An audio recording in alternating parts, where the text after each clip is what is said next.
Ismail Bolong, 46 tahun yang merupakan mantan anggota Polresta Samarinda ini mengklarifikasi video pernyataannya soal tambang batubara ilegal di Kalimantan Timur. Video tersebut diketahui menyeret nama Kabareskrim Polri, Komjen Agus Andrianto yang diduga menerima uang sebesar 6 miliar rupiah dari Ismail. Atas beredarnya video tersebut, Ismail Bolong mengklarifikasi bahwa penyerahan uang kepada Kabareskrim Komjen Agus Andrianto tidaklah benar. Ismail mengaku tidak pernah berkomunikasi dengan Kabareskrim apalagi sampai menyerahkan uang. Ismail mengatakan video tersebut dibuat dalam kondisinya yang diintimidasi pada Februari lalu.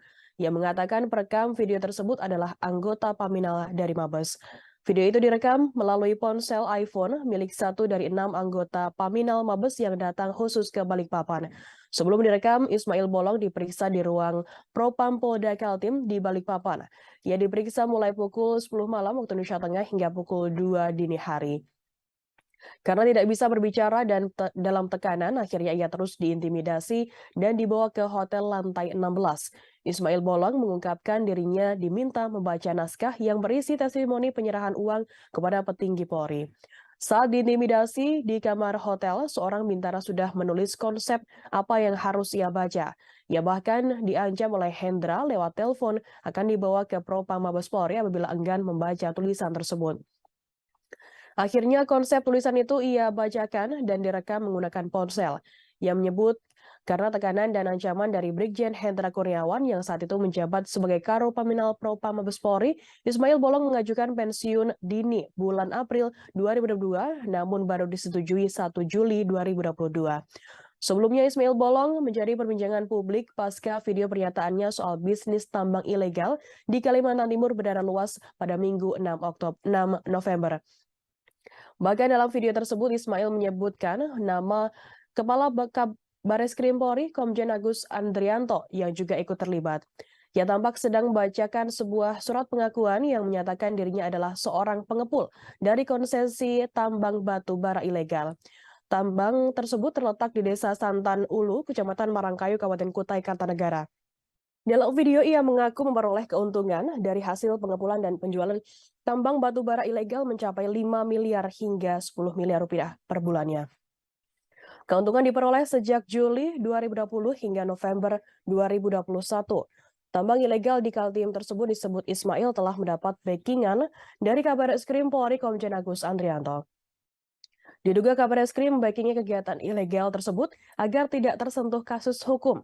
Sebagai balasannya, Ismail juga memberikan uang sebesar 6 miliar rupiah kepada Agus Andrianto yang distorkan sebanyak 3 kali, yakni pada bulan September 2021 sebesar 2 miliar rupiah, bulan Oktober 2021 sebesar 2 miliar rupiah, dan bulan November juga 2 miliar rupiah.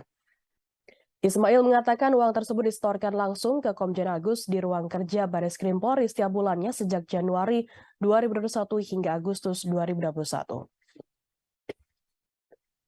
Bismillahirrahmanirrahim. Assalamualaikum warahmatullahi wabarakatuh. Nama saya Ismail Bolong. Saya saat ini sudah pensiun dini dari anggota Polri aktif mulai bulan Juli 2022. Perkenalkan, saya mohon maaf kepada Kabareskrim atas berita viral saat ini yang beredar.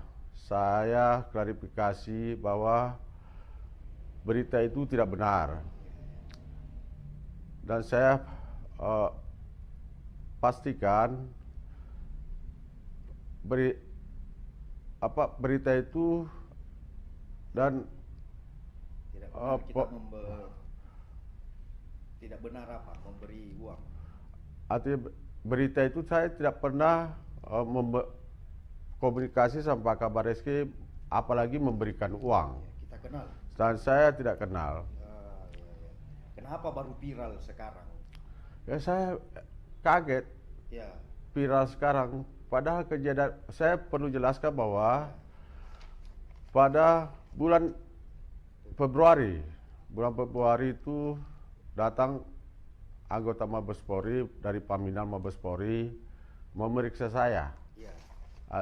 untuk membuat testimoni kepada Kabareskrim. Ya. Dengan penuh tekanan dari Pak Hendra, Brigjen Hendra. Brigjen Hendra pada saat itu saya komunikasi melalui HP melalui anggota Paminal dengan mengancam akan bawa ke Jakarta kalau enggak mau melakukan testimoni. Dan pada saat itu di Polda mulai pukul 22 sampai pukul 2 pagi.